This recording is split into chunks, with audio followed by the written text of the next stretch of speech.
pues mirad, lo primero, bienvenidos. Ya siento porque somos muchísimos, esto es una maravilla, ¿no? El año que viene yo creo que vamos a ir a ver que ir, no sé, al Teatro Real o algo así.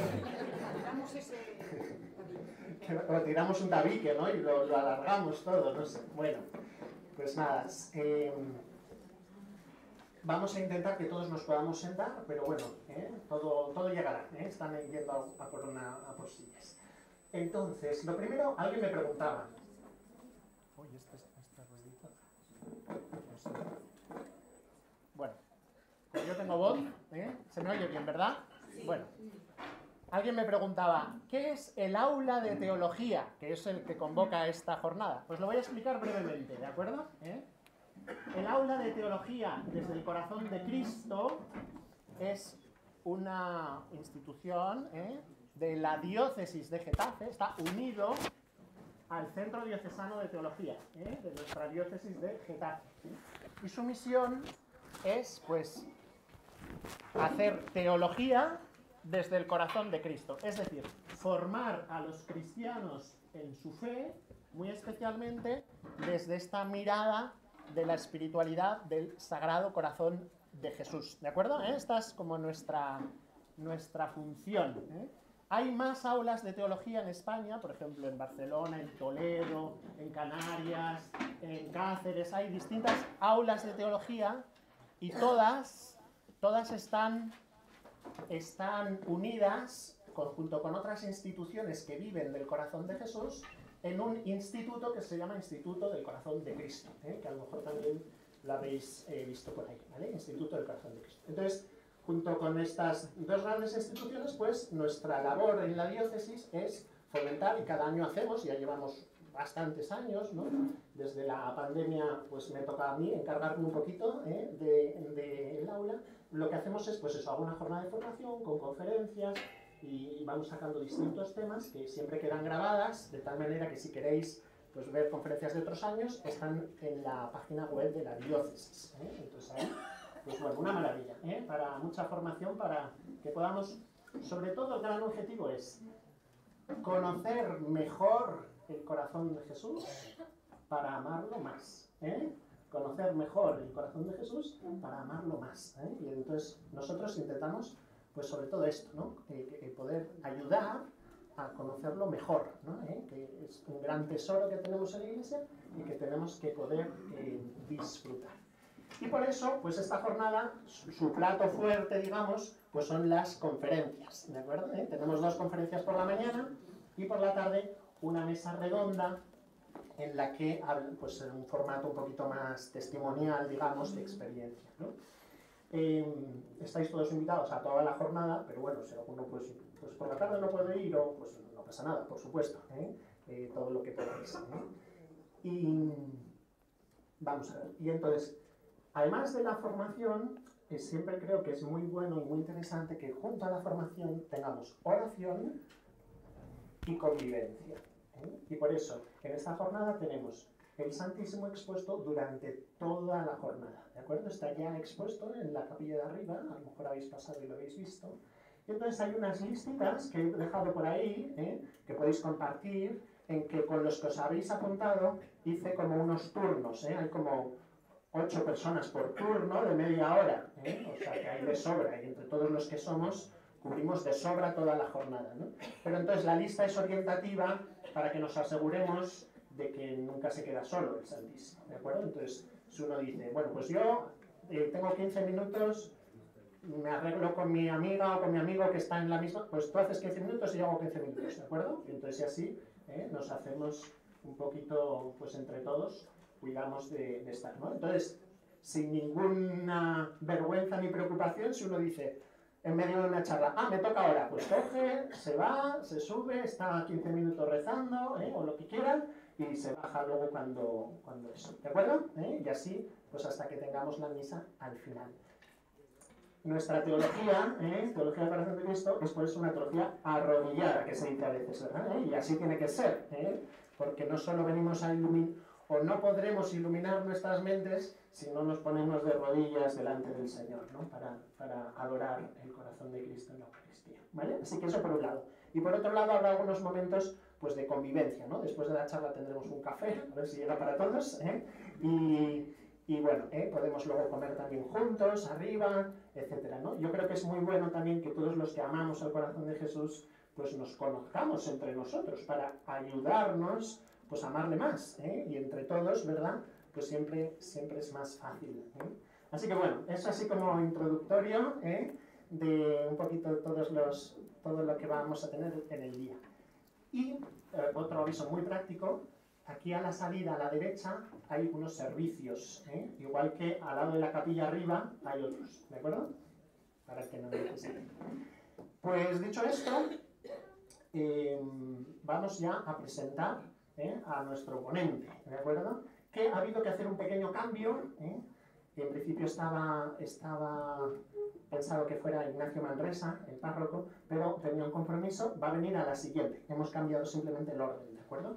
Entonces, vamos a empezar, según nuestro programa, con esta conferencia, que toda la jornada va a estar dedicada pues a presentar la nueva encíclica que hizo el Papa, lo recordáis, ¿no? La Dilexit Nos, es decir,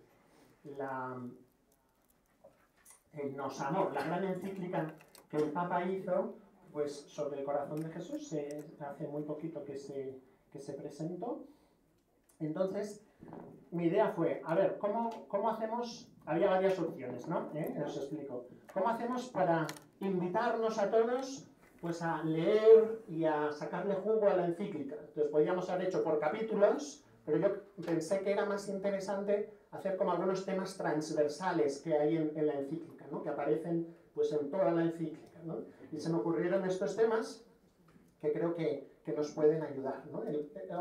Ahora vamos a empezar con este que hemos titulado Reparar nuestra civilización herida. Reparar nuestra civilización herida, es decir, la dimensión social de la devoción al corazón de Jesús, ¿no? Todos los que amamos al corazón de Jesús y le tenemos devoción, pues ese amor por el corazón de Jesús nos tiene que poner, nos dice el Papa, en una actitud misionera, ¿no? De buscar a los demás, ¿no? De que tiene que tener una repercusión social, aquello que hacemos, ¿no? Y bueno, esto tiene toda una tradición, el Papa lo explica mucho en la encíclica, tiene mucho, ¿no? que pensar aquí. Y entonces nos va a dar la encíclica el padre José Valentín Quiroga. Él es miembro del Instituto del Corazón de Cristo, Cristo Rey. Perdón, de Cristo Rey, de Cristo Rey, que justamente me pareció muy apropiado que él nos hablara de esto, porque si el Papa Pío XI, cuando instituyó la fiesta de Cristo Rey, hace ahora 100 años, si no me equivoco, ¿verdad? Pues dijo, con esa fiesta lo que pretendo es culminar todo el movimiento de consagraciones al corazón de Jesús que se fue realizando pues durante todo el siglo XIX, ¿no? Como nuestra consagración de España en el Cerro de los Ángeles, ¿no? Pero fue por todo el mundo, hubo un movimiento de muchísimas familias, naciones, que se fueron consagrando al corazón de Cristo. Entonces el Papa, como para culminar todo ese movimiento de devoción, dijo, yo quiero instituir la fiesta de Cristo Rey, ¿verdad? Cristo Rey. De tal manera que tenemos aquí un miembro del Instituto de Cristo Rey que nos va a explicar, yo creo que fenomenal, ¿verdad?, pues esta dimensión social, precisamente, ¿no?, que tiene la devoción al corazón de Jesús. Así que yo ya me callo, luego diré alguna cosita más, pero le vamos a dar paso. Recordar, pues los que tenéis entre 11 y 11 y media, pues alguno puede ir ya a adorar, creo que ya hay algunos de todas maneras arriba, pero que luego, pues eso, a las 11 y media pasan los siguientes, entre todos, conseguimos que esté el Señor pues adorado durante todo el día. Pues sin más preguntas, adelante. Muchas gracias. Muy bien. Bueno, muchas gracias. Y creo que lo mejor que pueden hacer todos es ir a adorar para aprovechar mejor este momento. Pero bueno, los que se quieran quedar, bueno, les ofrezco esto que hemos estado preparando, ¿no? Primero, agradecerlos, en primer lugar, a todos ustedes, ¿no?, por querer dedicar esta mañana de sábado fría para, bueno, estar aquí al calor, ¿no? Al calor del corazón de Jesús, profundizando más en este misterio que lo hacemos, como, bueno, como decía el Padre, haciendo, sí, una exégesis, una interpretación de esta encíclica que nos regaló el Papa Francisco el año pasado. Y también agradecer, claro, a los organizadores de este aula teológica desde el corazón de Cristo. Y también es importante recordar, bueno, todos ya lo sabemos, que estamos en un año jubilar, en un año santo, el año santo de la esperanza, convocado por el Papa Francisco. Y bueno, este es el primer evento, ¿no?, del aula que se organiza en este año, en este año santo. Y bueno, tal vez tenga que marcar sí, la manera de afrontar este año de gracia que el Señor nos regala. O sea, viendo cómo la clave para interpretarlo y para vivirlo bien es el corazón de Jesús. O sea, esa encíclica, Dilexit Nos, con esa pasamos las puertas de este año santo, ¿no? Entonces nos tiene que guiar. También en este año celebramos, bueno, se cumplen 1700 años del primer concilio ecuménico, el concilio de Nicea, ¿no?, en el cual se definió o se proclamó más bien la fe de la Iglesia acerca de la consustancialidad del Verbo, o sea que Jesucristo es Dios como el Padre y el Espíritu Santo, o sea, una misma esencia, una misma naturaleza, ¿no? Y por lo tanto merece toda nuestra adoración. Y por eso en el credo que se compuso, ¿no?, a raíz de la profesión de fe de los padres del concilio, decimos esto, ¿no?, que creemos en Jesucristo, Hijo único de Dios, nacido del Padre antes de los siglos, Dios de Dios, luz de luz, Dios verdadero de Dios verdadero, engendrado, no creado, de la misma naturaleza del Padre. Y al final decimos, cuyo reino no tendrá fin. O sea, ya es una proclamación de ese reinado, o más bien de ese derecho que tiene el Verbo encarnado a reinar. Y también estamos en los 350 años, ¿no?, de las apariciones en paralemonial, y también es un año jubilar. De hecho, culmina con la solemnidad del Corazón de Jesús de este año. Y se cumplen, bueno, bien, el año pasado se cumplieron 125 años de la consagración que realizó León XIII de todo el género humano al Corazón de Jesús, que eso también lo hizo a través de la encíclica Annum Sacrum, como, bueno, comentaremos ahora en un momento. Y también, como decía, se cumplen 100 años de la proclamación o de la promulgación de la encíclica Aquas Primas de Pío XI, con la cual se instituye la fiesta de Cristo Rey. Y hay también un dato más que me enteraba sí, ayer, ¿no?, que también se cumplirían 100 años de vida del padre Mendizábal, ¿no? Hoy precisamente murió, o hoy, sea, tal día como hoy. El quinto aniversario? Séptimo aniversario. Bueno, entonces vamos a tratar de honrar su memoria y, bueno, pedir su intercesión, su ayuda, ¿no?, para este tema en el cual él sí dedicó toda su vida religiosa y sacerdotal. Y bueno, hay muchos acontecimientos, ¿no?, como mucha densidad para este año, y como decía, lo tratamos de encarar desde el corazón de Cristo.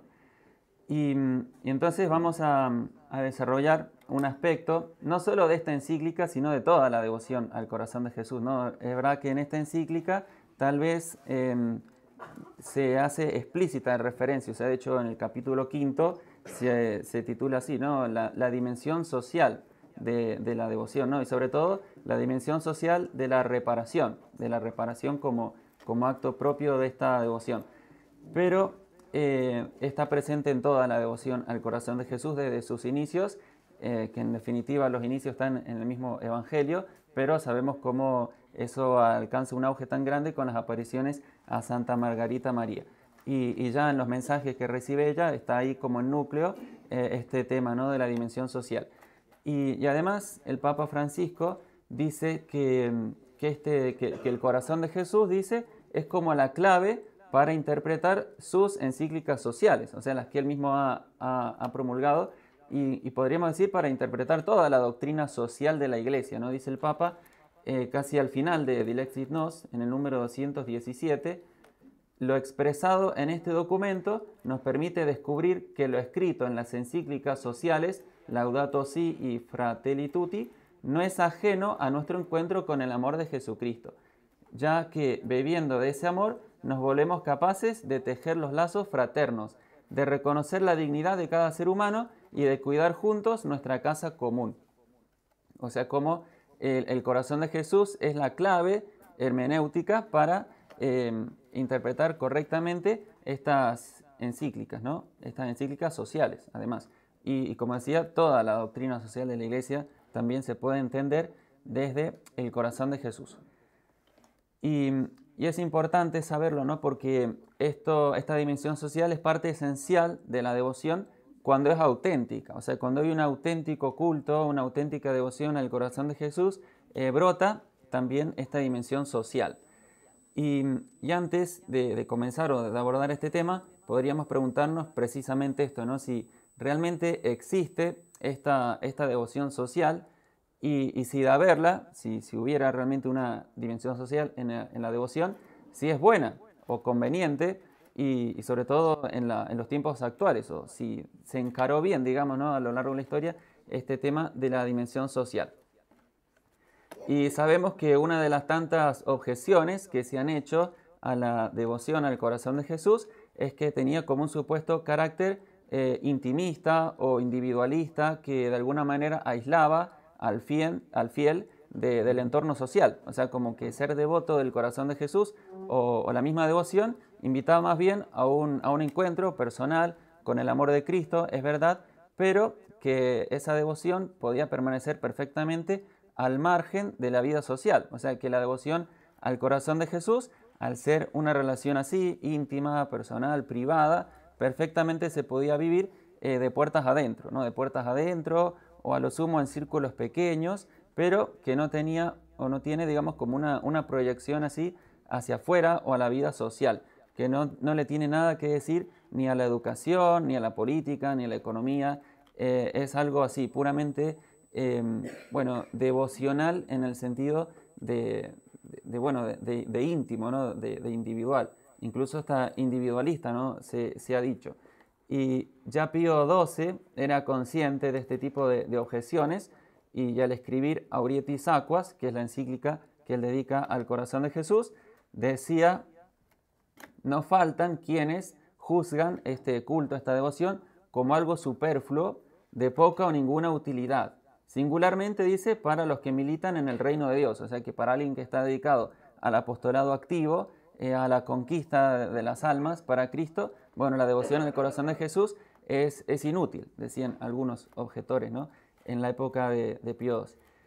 Y dice, no faltan quienes estiman este culto que dice más bien algo saturado, dice, de sentimientos. Donde dice más bien algo saturado de sentimientos, más que constituido por pensamientos y afectos nobles. Y así, dice, la juzgan más propia de la sensibilidad de las mujeres piadosas que de la seriedad de los espíritus cultivados, dice el Papa Pío XII, ¿no? Como que era algo así para, sin ofender, como para señoras, ¿no? O sea, en el sentido de que no tenía una repercusión así social, ni tenía nada que decir, le dice, a los espíritus cultivados, ¿no?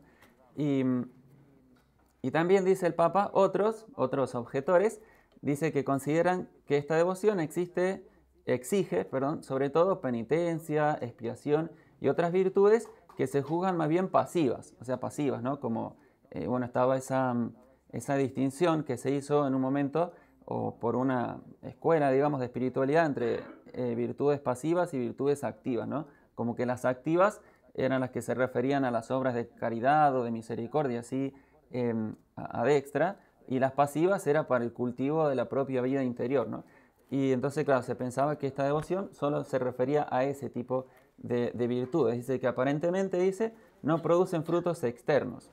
Y por lo tanto no parece apropiada esta devoción para reanimar la espiritualidad moderna, a la que corresponde el deber de emprender una acción franca y de gran alcance en pro del triunfo de la fe católica, ¿no? y valiente defensa de las costumbres cristianas. Bueno, ese es un tipo de objeciones que se podrían plantear ante esta dimensión social. O sea, según estos objetores, no existe esa dimensión social, no es algo privado o a lo sumo, dice, de sentimientos así piadosos, pero sin repercusión social. Después hay otro tipo de objeciones que dicen sí, o sea, porque uno ve la historia y se da cuenta, ¿no?, de que realmente hubo un influjo social real, efectivo, en la vida de las comunidades, ¿no?, a raíz de la devoción al corazón de Jesús. Pero se hace un juicio negativo de esa dimensión, o al menos del modo en el que se dio.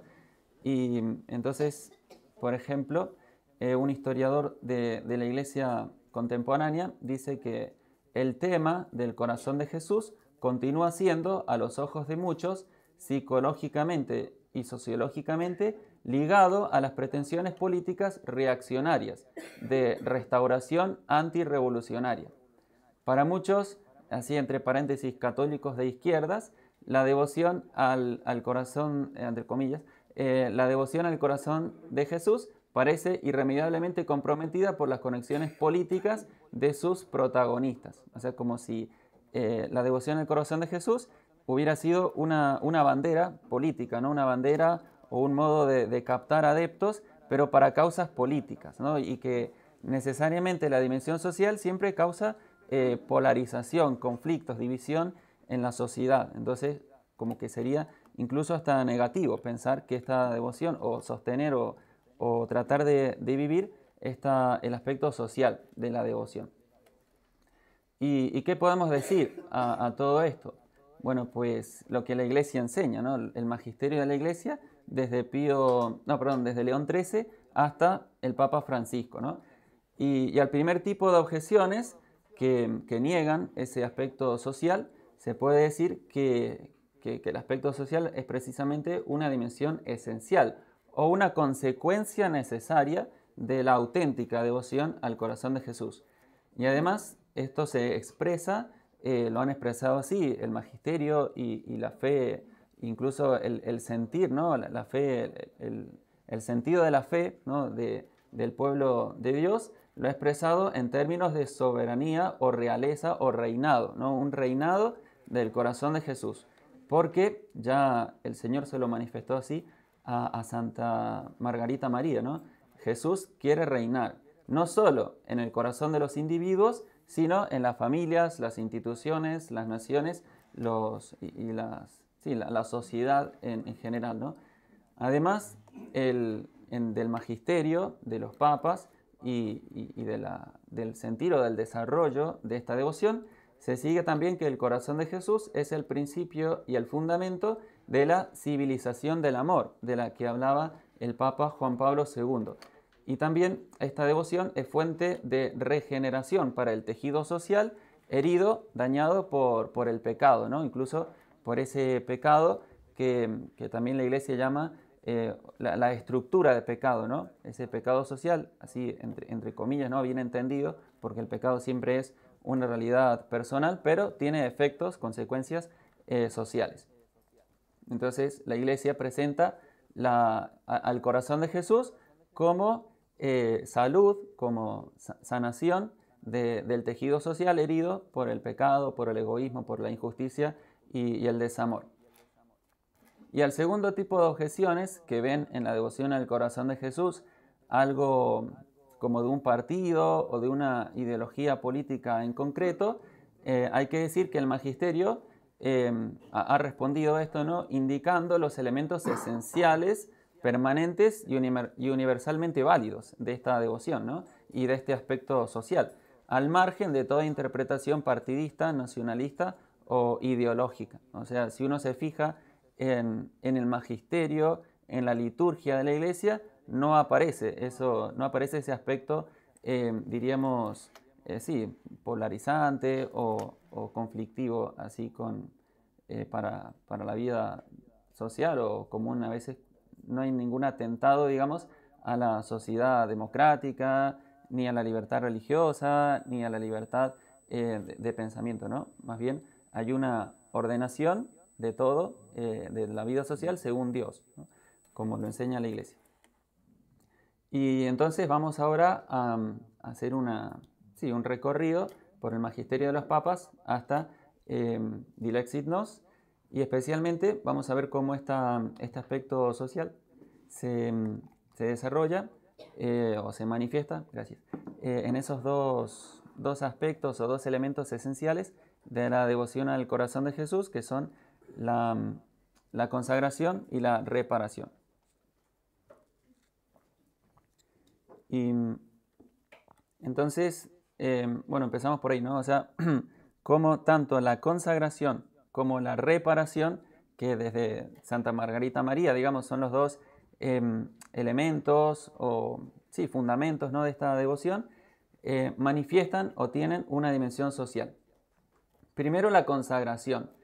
¿Por qué? Porque la consagración implica un acto de autodonación, de entrega a Dios. O sea, uno quiere, al consagrarse al corazón de Jesús, uno se pone a disposición de Él, ¿no? Y admite en la propia vida sus criterios, sus deseos, sus intenciones, lo que el corazón de Jesús ama y valora, eso yo lo quiero vivir, ¿no? Y me comprometo a seguir ese estilo de vida que el Señor me muestra. Pero claro, si esa oblación es auténtica, es real, esa oblación de la persona, también implica el aspecto social, porque si, como decía Aristóteles, el hombre es un animal político, decía, o un ser social o sociable por naturaleza, entonces si yo me consagro al corazón de Jesús y le hago esa entrega, esa autodonación de mi persona, también tiene que ir ahí implicada mi capacidad de relacionarme, ¿no? O sea, mi capacidad de ser sujeto de vínculos con otros, ¿no? Y entonces también esos vínculos a nivel de justicia conmutativa, o sea, con otro particular o justicia legal con la comunidad en general, todo eso tiene que estar regido por la justicia, por la misericordia, por la caridad del corazón de Cristo, ¿no? También si yo me entrego a Él, también tengo que entregarle mi vida social. O sea, no vale esa distinción que se quiso hacer, ¿no? O sea, como entre católico, cristiano y ciudadano, ¿no? Como que por un lado se es cristiano y por otro lado ciudadano. O por un lado, bueno, que eso brota, ¿no?, de esa distinción entre persona o individuo, ¿no?, así llevada a sus extremos más erróneos. Bueno, pues aquí no. Si yo me entrego, le entrego todo al corazón de Jesús, ¿no? También mi vida social, comunitaria, incluso política, ¿no? Y también otro aspecto, digamos, de la consagración es que no solo se puede consagrar al corazón de Jesús la persona individualmente, sino también en cuanto miembro del cuerpo social. Y más aún, las sociedades, las instituciones, como comunión de personas, se pueden y se deben consagrar al corazón de Jesús, como se ha hecho a lo largo de la historia, ¿no? Y esto queda todavía más claro cuando las mismas autoridades y los representantes del pueblo que están encargados por velar, de velar por el bien común, realizan en nombre de esa sociedad o esa institución esta consagración, ¿no? Eso se ha dado también a lo largo de la historia, ¿no? Bueno, recién hablaban de la consagración en el Cerro de los Ángeles, ¿no?, de España, al corazón de Jesús. Bueno, ese fue un ejemplo como un hito histórico, pero los ha habido también en otras naciones y estados. Y eso siempre la Iglesia nunca lo rechazó, al contrario, lo fomentó y preparaba a los fieles para vivir eso con más provecho. Y también la reparación manifiesta esta dimensión social, doblemente, de dos maneras, ¿no? Primero, en cuanto a acto de reparación por los pecados sociales o por estas estructuras de pecado, ¿no?, tal como los entiende la Iglesia. En Reconciliatio et Penitencia 16 y en el Catecismo de la Iglesia en 1869, ¿no?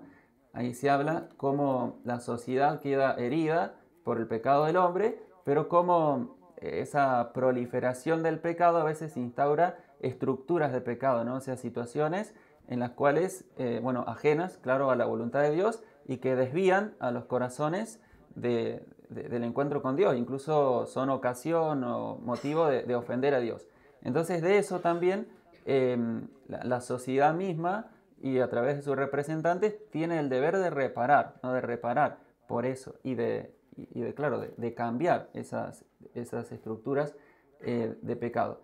Pero también la reparación se manifiesta en cuanto sanación del corazón, desde el corazón de Cristo, de las heridas de la sociedad, ¿no? Y así es como lo presenta a este tema dilexit nos. Sobre todo se centra en este aspecto, ¿no? Cómo reparar al corazón de Jesús nos vuelca también sobre las heridas del cuerpo místico de Cristo y también incluso de los que están alejados, ¿no?, de la fe, como la auténtica reparación querida por el corazón de Jesús nos vuelca también a salir al encuentro de esas miserias, de esas enfermedades, ¿no?, de la sociedad.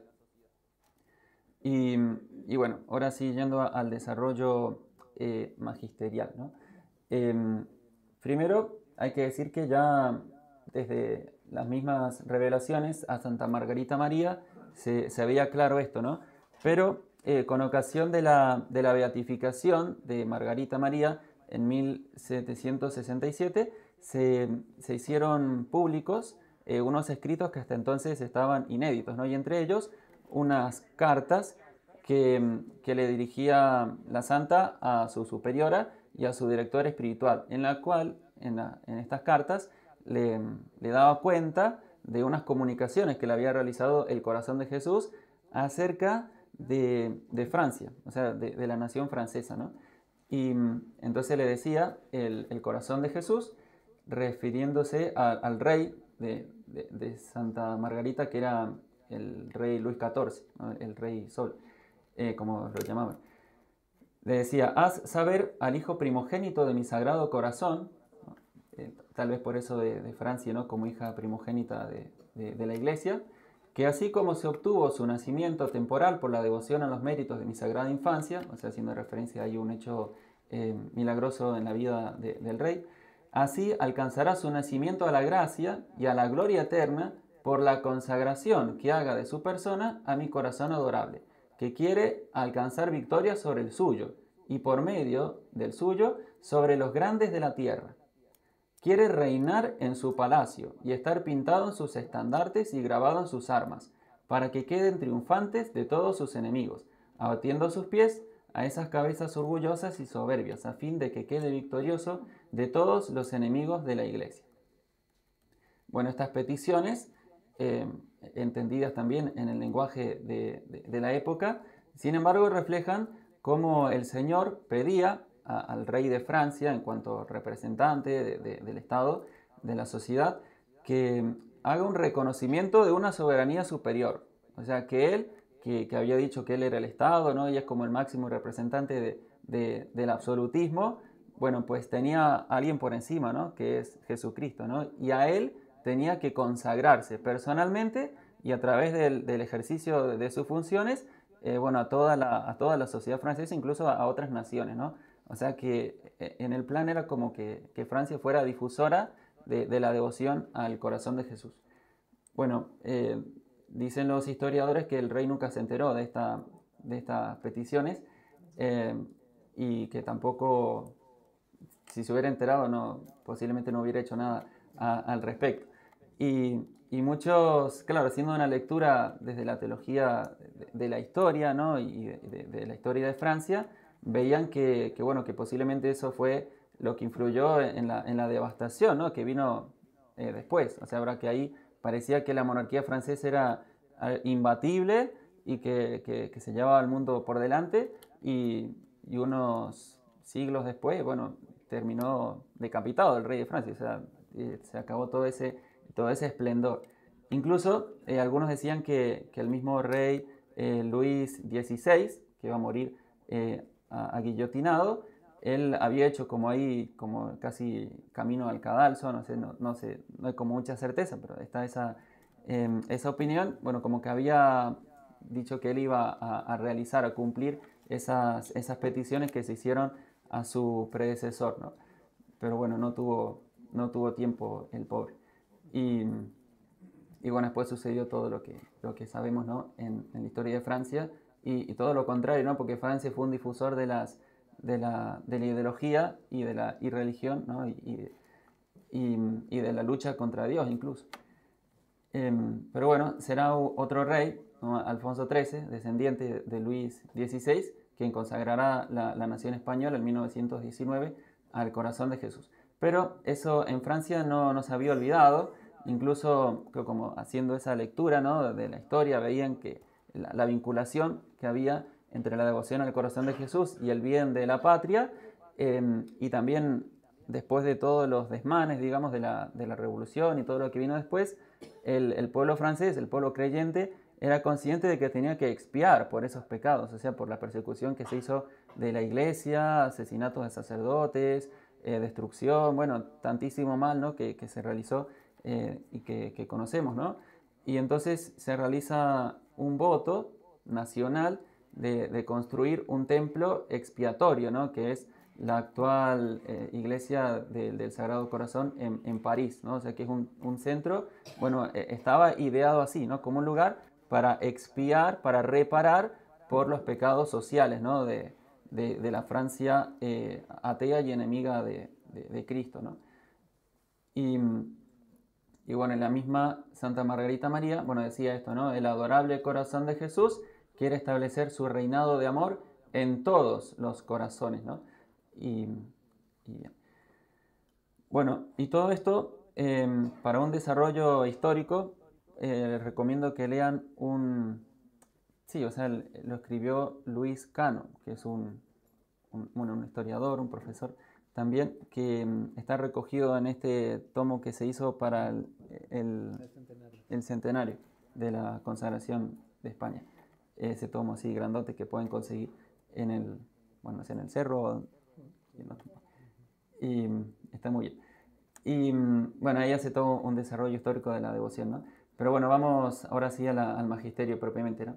El Papa León XIII escribe la encíclica Annum Sacrum, dedicada al corazón de Jesús, en 1889.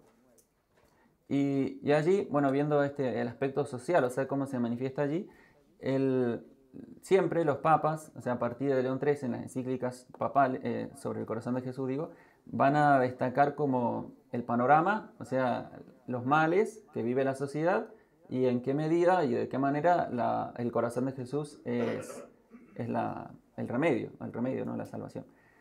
Entonces, por ejemplo, decía el Papa León XIII, fatalmente acontece, dice, que los fundamentos más sólidos del bien público, del bien común, se desmoronan cuando se ha dejado de lado a la religión, como consecuencia del abandono de la ley de Dios. Y así, dice, queda la sociedad a merced de sus malas inclinaciones. La humanidad se entrega a una licencia excesiva. No se tiene en cuenta para nada la jurisdicción sagrada y divina, y se pretende obtener que la religión no tenga ningún papel en la vida pública. Esta actitud desemboca en la pretensión de suprimir en el pueblo la ley cristiana, y si les fuera posible, hasta expulsarían a Dios de la misma tierra, ¿no? Eso era lo que se vivía con tanta virulencia en esa época, ¿no?, que era como el esplendor, bueno, el desarrollo del laicismo, que se llama, ¿no?, el laicismo, que es querer organizar la vida social como si Dios no existiera, ¿no? Y sin contar para nada con Dios ni con la ley, con su ley. Y de todo ello concluye, de ahí dice esta abundancia de males que desde hace tiempo se ciernen sobre el mundo. Y frente a esto propone la devoción al corazón de Cristo, ¿no? Dice que es necesario que la humanidad, dice, vuelva a la senda recta de la verdad, es decir, que todos los hombres acepten el imperio de Cristo y se sometan con alegría. Es entonces cuando las tinieblas que han invadido las almas serán disipadas y las espadas caerán. Y ahí propone al corazón de Jesús, dice, como ese estandarte, o decir, lábaro, para los tiempos modernos. O sea, como la imagen, el icono del corazón de Jesús, es como el estandarte o la bandera en pos de la cual se van a reunir los pueblos y los creyentes, ¿no?, para una sociedad ordenada según Dios y por lo tanto más justa, ¿no? Y bueno, después él propone entonces y justifica esa consagración del género humano al corazón de Jesús, ¿no?, lo cual causó, bueno, antes de la encíclica se pensaba, bueno, pero ¿cómo el género humano entero se va a consagrar, incluyendo a los que no creen en Jesucristo? También ellos, y dice sí, ¿no? Dice porque el imperio de Cristo sobre la humanidad entera, dice, tiene dos motivos o dos razones. Dice, no solo en virtud de un derecho natural, por ser el Hijo de Dios, sino también en virtud de un derecho adquirido, ¿no? Por haber comprado al precio de su sangre derramada en la cruz, la redención de la humanidad, o sea, haber como adquirido ese derecho, ¿no? Sobre el género humano entero, porque todos, por todos dio su sangre Cristo, todos están llamados a la redención, a la salvación, y en ese sentido todos están bajo este imperio, ¿no? Y bueno, ahí da más razones. Y propone esa fórmula de consagración que comienza así, ¿no? Precisamente: dulcísimo Jesús, redentor del género humano, míranos humildemente postrados delante de tu altar. Tuyos somos y tuyos queremos ser. Y a fin de poder vivir más estrechamente unidos contigo, todos y cada uno espontáneamente nos consagramos en este día a vuestro sacratísimo corazón, ¿no? Y después dice oh Señor, sed rey no solo de los fieles, de los hijos fieles que jamás se han alejado de vos, sino también de los pródigos que os han abandonado. Dice que vuelvan pronto a la casa paterna, que sea rey de los que están alejados por seducción del error o por espíritu de discordia, que todos, dice, vuelvan a la unidad de la fe. Bueno, y así sigue. Luego, bueno, ese fue León XIII, ¿no? En la encíclica Annum Sacrum. Pío X no tiene una encíclica dedicada al corazón de Jesús, pero todo su pontificado, ya desde el lema, ¿no?, que había asumido, instaurare omnia in Cristo, o sea, instaurar, restaurar todo en Cristo, nos habla de eso, ¿no? Y él va a promover mucho una iniciativa de la devoción al corazón de Jesús, que eran las entronizaciones, ¿no? Las entronizaciones del Sagrado Corazón de Jesús en las familias, sobre todo en las familias, pero también en instituciones o en asociaciones, ¿no? Esto era una obra que promovía mucho el padre Crowley Bovey, que él viajaba por todo el mundo, ¿no?, especialmente por Europa. Él también estuvo muy detrás de la consagración de España, ¿no?, en el Cerro de los Ángeles. Y entonces, a pedido de este movimiento de las entronizaciones, el Papa aprueba una fórmula de consagración que es muy bonita, porque habla de cómo Jesús, el corazón de Jesús, reina en la familia, y a partir de la familia, que es como la célula básica de la sociedad, en todo el orden social, ¿no? Y decía así: oh sacratísimo corazón de Jesús, vos que manifestasteis a la bienaventurada Margarita María el deseo de reinar en las familias cristianas. Y esto es muy interesante porque el Papa interpreta que en el mismo mensaje a Margarita María estaba el deseo de Jesús de reinar en las familias. Y por eso dice la familia que reza esto: henos aquí hoy para complaceros, para proclamar vuestro absoluto imperio sobre nuestra familia, ¿no? Y luego concretaba, ¿no?, en todos los aspectos de la vida en los cuales se desarrolla ese reinado. Pero claro que es un reinado que implica, o sea, esa consagración no queda en un mero acto formal o en la pronunciación de unas palabras o en la recitación de eso, ¿no?, de una fórmula, sino que exige un compromiso. Entonces decían las familias que se consagraban, bueno, todavía se puede decir, ¿no?, al entronizar el corazón de Jesús: queremos en adelante vivir nuestra vida. Queremos que en el seno, perdón, vuestra vida, o sea, vivir la vida del corazón de Jesús. Queremos que en el seno de nuestra familia florezcan aquellas virtudes a las cuales habéis prometido la paz en la tierra. Queremos alejar de nosotros el espíritu del mundo que vos habéis condenado. Después, un detalle interesante del pontificado de Pío X es que le habían llegado solicitudes de coronar imágenes del corazón de Jesús, o sea, poner una corona, ¿no? Y él, curiosamente, no dio ese permiso, ¿no? De ese tipo de homenaje. Pero explicó por qué. Dice, o sea, explicaba el cardenal Villot, o sea, explicando el pensamiento del Papa, dice: no nos toca a nosotros coronar a Jesucristo, que no es rey por nuestra venia ni por nuestra voluntad, sino por derecho de naturaleza, por derecho de filiación divina y también por derecho de conquista y de redención. O sea, no había ninguna duda de que Jesús es rey, ¿no?, que el corazón de Jesús tiene derecho a reinar. Y después Pío XI, él sí que va a desarrollar mucho, a dar un gran impulso, bueno, Pío X también, pero él, Pío XI lo va a incluir en su magisterio, ¿no? El tema del corazón de Jesús y también de la realeza de Cristo, ¿no?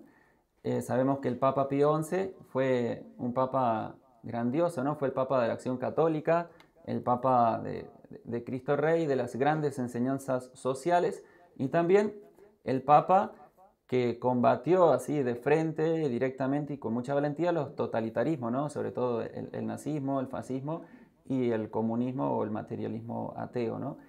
Tiene para cada uno un documento, o sea, en contra de cada una de estas ideologías, advirtiendo incluso el desarrollo que iban a tener esas ideologías a lo largo del tiempo, que todavía en la época de él no había alcanzado, digamos, todo su auge destructivo, claro.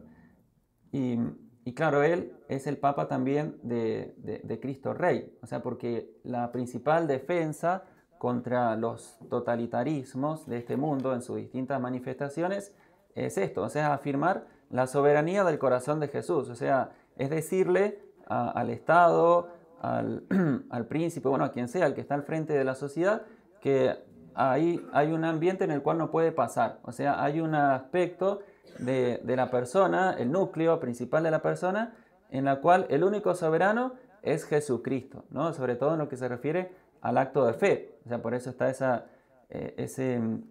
inmunidad de coacción, ¿no? En lo que se refiere al acto de fe, a creer. En eso consiste propiamente la libertad religiosa.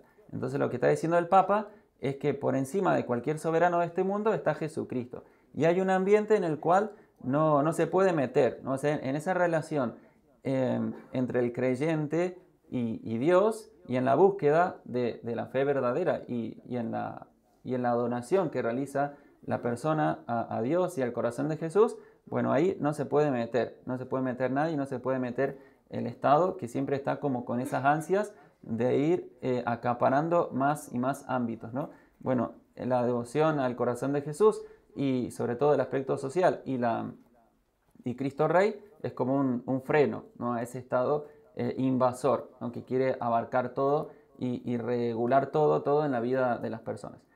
Bueno, el Papa va a promulgar esta encíclica Quas Primas, ¿no? Quas Primas, con la cual él va a distinguir del corazón de Jesús, o sea, la devoción al corazón de Jesús, el aspecto social. O sea, no es que separe, ni menos aún ponga en contradicción estos dos, o sea, la devoción al corazón de Jesús, centrada especialmente en la consagración y en la reparación, y la dimensión social o el reinado social, la realeza social, que era un término empleado y popularizado por el padre Ramier, ¿no? Que el fundador del apostolado de la oración, él fue de los primeros en hablar de realeza social, ¿no? Para referirse a ese derecho que tiene el corazón de Jesús en respecto a la vida social. Entonces el Papa no es que va a separar ni a contraponer estos dos aspectos, sino que los va a distinguir precisamente para no caer en esos errores de identificar Cristo Rey o el corazón de Jesús con ideologías o partidos políticos, ¿no? o tendencias así meramente eso, ¿no? Humanas o sociales. Y entonces dice un teólogo, el padre Hugón, hablando de esta decisión del Papa Pío XI, que la fiesta del Sagrado Corazón exalta ciertamente a Jesús Rey, porque habían algunos que decían, bueno, si ya tenemos la fiesta del corazón de Jesús, no hace falta la fiesta de Cristo Rey. Pero decía, es verdad que en la fiesta del corazón de Jesús se exalta a Jesús Rey, pero el objeto, dice, no es completamente el mismo que el de Cristo Rey, dice, porque en el culto del Sagrado Corazón el objeto especialmente considerado es el amor, o el amor. El término es Jesús, sumamente amante y amado. Ese es como el objeto del Sagrado Corazón, de la devoción. Y por lo tanto, Rey de amor, es verdad, es Rey de amor. Pero en la fiesta de Cristo Rey, dice, el objeto es la soberanía real en sí misma, o sea, en sí misma considerada. Y en ese sentido, en cuanto Jesús es Rey, en sentido absoluto de todos los hombres y de todas las criaturas. Pero están muy ligados, de alguna manera se desprende, ¿no? El Cristo Rey del Sagrado Corazón. Y claro, todo esto vinculado en la Eucaristía, ¿no? Por eso las manifestaciones más fuertes a nivel público tanto de la devoción al corazón de Jesús como del reinado, la realeza social, van a ser los congresos eucarísticos, ¿no? Esos congresos eucarísticos en los cuales era eso, ¿no? Una profesión pública en torno a Jesús sacramentado de ese aspecto, de esa soberanía también en lo social. Bueno, la encíclica Quas Primas fundamenta en la Sagrada Escritura, en la tradición, este tema de la realeza, explica su naturaleza, su carácter, su ámbito y también cuáles son los frutos que se siguen de esta devoción. Bueno, en cuanto al fundamento, habla de ese doble fundamento, ¿no? O sea, en virtud de la encarnación, o sea, de la unión hipostática, que Jesucristo es Señor del universo, no solo en cuanto a Dios, sino también en cuanto a hombre, porque es verdadero Dios y verdadero hombre, ¿no? Por esa unidad en la persona divina, y también en virtud de conquista, ¿no? De haber adquirido, como ya decía León XIII, a la humanidad al precio de su sangre. Y el Papa esperaba que esta fiesta de Cristo Rey ayudaría a acelerar el retorno de la humanidad a Dios, estimulando a las fuerzas católicas.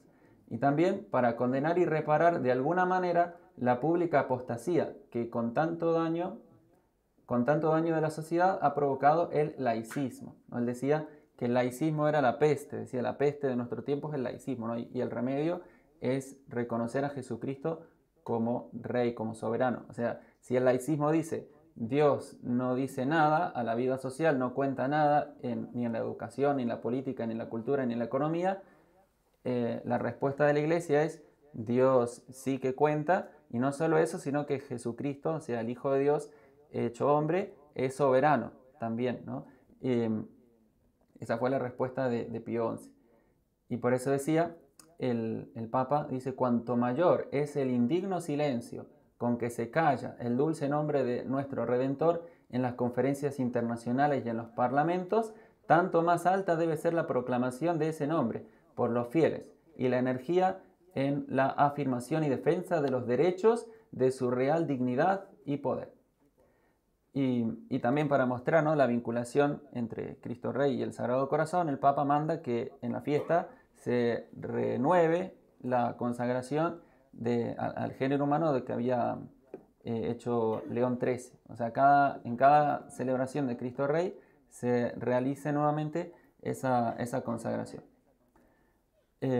Bueno, después simplemente la otra encíclica que sí que dedica el Papa al corazón de Jesús es Miserentissimus Redemptor, en la cual se dedica sobre todo al tema de la reparación, ¿no?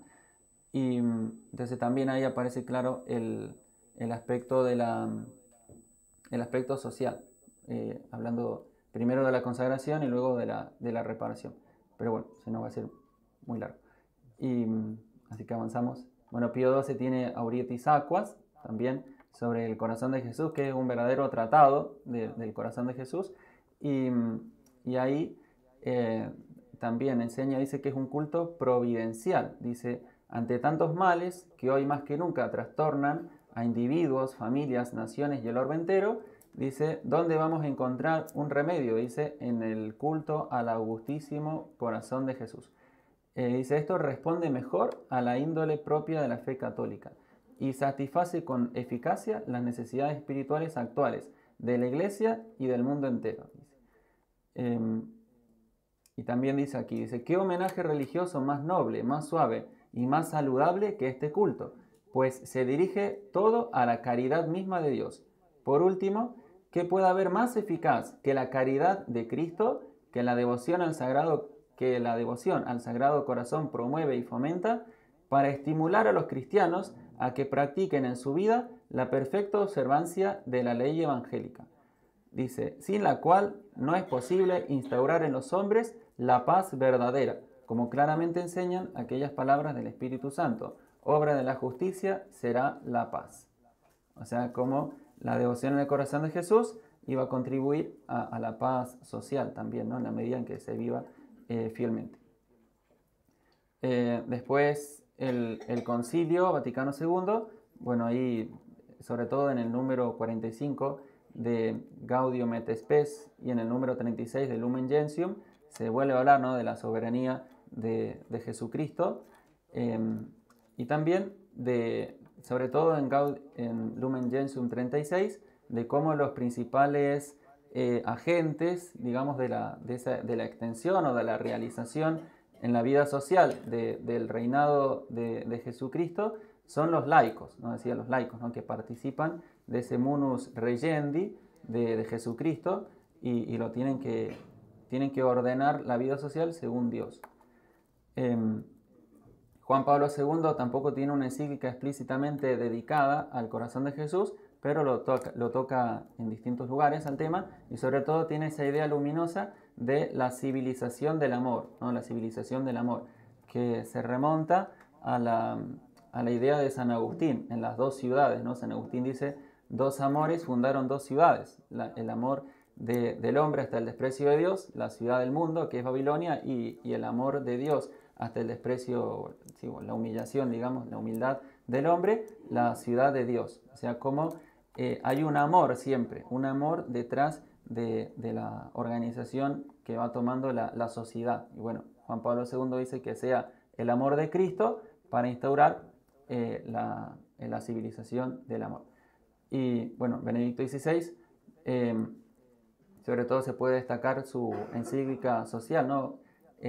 Caritas in Veritate, o sea, la caridad en la verdad, donde toca este asunto, y también una idea luminosa que tiene él, que es una propuesta que hace a la sociedad, sobre todo a la sociedad europea, que es vivir como si Dios existiera, o sea, vivir como si Dios existiera, que es, bueno, es curioso no decirlo así, pero claro, es como está parafraseando, o de un modo inverso, digamos, una afirmación que había hecho un jurista al principio de la modernidad, que decía que la sociedad se tenía que organizar, decía, ut si Deus non daretur, o sea, como si no hubiera Dios, o sea, organizar la vida social como si no hubiera Dios. Y en cambio el Papa dice, no, a ver, y si probamos lo contrario, porque de hacer eso estamos así, entonces intentemos ahora vivir como si Dios existiera, ¿no? Y bueno, y como si el corazón de Jesús también tuviera algo que decirnos. Y bueno, yendo a la encíclica Dilexit Nos, sobre todo, ya habíamos dicho eso, ¿no?, como clave el corazón de Jesús para interpretar la sociedad, las encíclicas sociales, y luego lo que dice acerca de la reparación. Sobre todo, bueno, luego pueden leer con mucho provecho, la encíclica entera, claro, pero sobre todo sobre este tema del número 182 al 184. Ahí, 182 al 184, ahí dice que, retomando las enseñanzas de Juan Pablo II, que él decía que entregándonos junto al corazón de Cristo sobre las ruinas acumuladas por el odio y la violencia, se podrá construir la tan deseada civilización del amor, el reino del corazón de Cristo. O sea, la civilización del amor es lo mismo que el reino del corazón de Cristo para Juan Pablo II. Dice, esto ciertamente implica que seamos capaces de unir el amor filial hacia Dios con el amor al prójimo. Pues esta es, dice, la verdadera reparación pedida por el corazón del Salvador. Es decir, sobre las ruinas que deja en la vida social el pecado, ¿no?, y el desamor, construir la civilización del amor desde el corazón de Cristo. Y entonces ahí, hablando del sentido social de la reparación, ¿no?, dice que todo pecado daña a la iglesia, pero a la iglesia y a la sociedad. Pero dice, existe esa categoría, ¿no?, de la que decíamos antes, ¿no?, del pecado social, que bueno, es consecuencia del pecado personal. Y dice que algunos de estos pecados constituyen por su mismo objeto una agresión directa contra el prójimo. Y bueno, eso produce lo que se llama, o lo que llama la doctrina social, ¿no?, esa alienación social. Dice, está alienada una sociedad que en sus formas de organización social, de producción y de consumo, hace más difícil la realización de esta donación y la formación de la solidaridad interhumana. Entonces, para sanear esas estructuras sociales es necesaria, dice, un dinamismo social inspirado por el corazón de Cristo, ¿no? Dice que, porque claro, en el fondo todo eso exige una profunda conversión del corazón, ¿no? Y eso nos impone, dice, la obligación de reparar esas estructuras. Esa es nuestra respuesta al corazón amante de Jesucristo que nos enseña a amar, ¿no? Y esa reparación, dice, nos mueve a actos de amor, de servicio, de reconciliación, de perdón, ¿no? Y para construir la civilización del amor, la humanidad actual tiene necesidad del corazón de Cristo, dice. Y además, bueno, concluye el Papa este tema: la reparación cristiana no se puede entender solo como un conjunto de obras externas, que son indispensables y a veces admirables. Esta exige una mística, un alma, un sentido que le otorgue fuerza, empuje, creatividad incansable. Necesita la vida, el fuego y la luz que proceden del corazón de Cristo. Y bueno, creo que ya, bueno, simplemente decir, no lo voy a desarrollar porque sería muy largo, que el Papa habla al hablar de la sociedad actual como un desafío al que nos enfrentamos, utiliza el término, dice que vivimos en una sociedad líquida, es decir, un mundo líquido, ¿no? La sociedad líquida, el mundo líquido, que es un tema interesante porque es una expresión que acuñó un sociólogo polaco de origen judío, Zygmunt Bauman, que él habla de eso, ¿no? Dice que la modernidad está caracterizada por esa incertidumbre, inestabilidad, como fluidez no propia de un líquido que se va amoldando así de acuerdo a las circunstancias, ¿no? Y por eso dice el Papa que, que en la modernidad, dice, bueno, dice, actualmente, dice, nos movemos en sociedades de consumidores seriales que viven al día y dominados por los ritmos y ruidos de la tecnología, sin mucha paciencia para hacer los procesos que la interioridad requiere, ¿no? Y en esa sociedad líquida, bueno, también se han licuado los grandes valores, ¿no? La verdad, por eso se habla de posverdad, la misma ética, incluso el mismo hombre, ¿no? Hay un autor muy interesante, Foucault, que él dice que así como Nietzsche había proclamado la muerte de Dios, ahora él venía a proclamar la muerte del hombre, así que ya nos habíamos cargado a Dios, ahora nos cargamos al hombre, también dice, ¿no? En el sentido de que ya no se sabe qué es el hombre, o sea, incluso habría que abandonar, dice, esa categoría, o sea, que es y empezar a redefinirlo, o más bien partir de la base de que no hay realmente un hombre, o sea, una esencia o una naturaleza humana. Entonces eso no lo hay. Entonces, claro, para reparar esa civilización primero hay que reparar al hombre, ¿no? Y también el Papa habla de que a esta sociedad, dice, le falta corazón, en cuanto le falta ese principio unificador en el ser humano y que además lo abre a la trascendencia y al vínculo con los demás. Decía, bueno, está von Hildebrand, tiene un libro, El corazón se llama, donde dice que la falta de corazón se refiere a la mutilación de un centro en el alma del hombre. O sea, así está el hombre cuando le falta corazón, ¿no?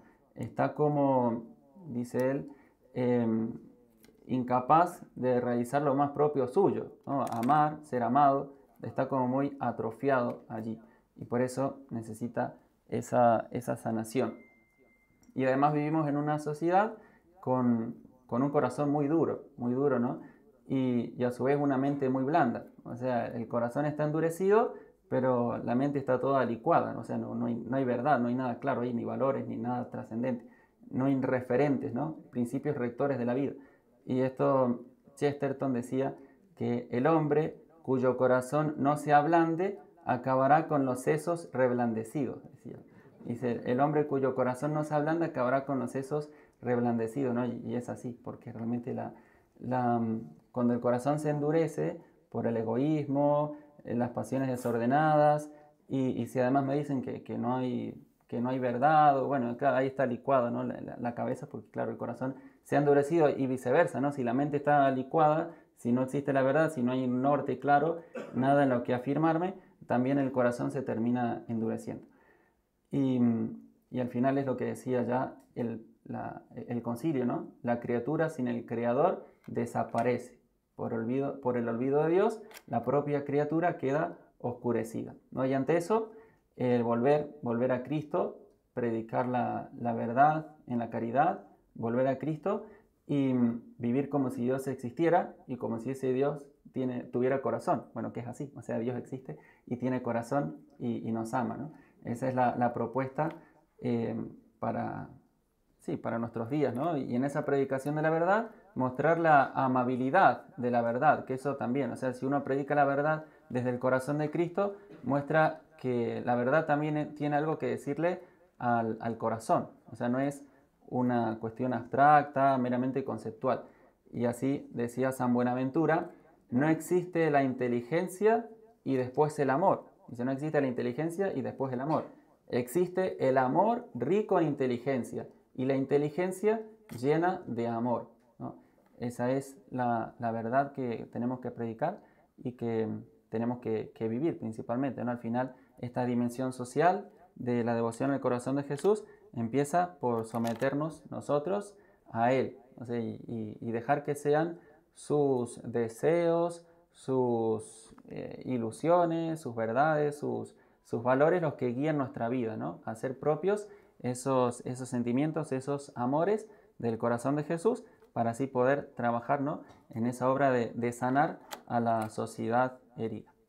Bueno, que el corazón de Jesús nos ayude y todos los santos que se han puesto a su servicio, ¿no? A lo largo de la historia.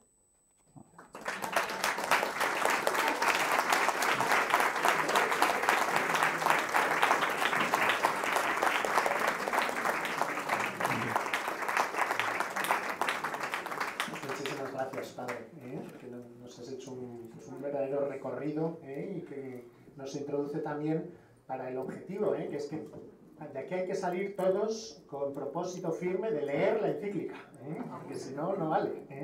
Entonces, esto es importante, ¿no? Tenemos ahora un ratito de preguntas, comentarios que queráis hacer, alguna... aprovechad que tenemos aquí al Padre José Valentín, pues bueno, para profundizar en algún punto, lo que queráis. Muy bien, José, te escuchamos. Ponte de pie que te escucharemos mejor, María José. Cuando decía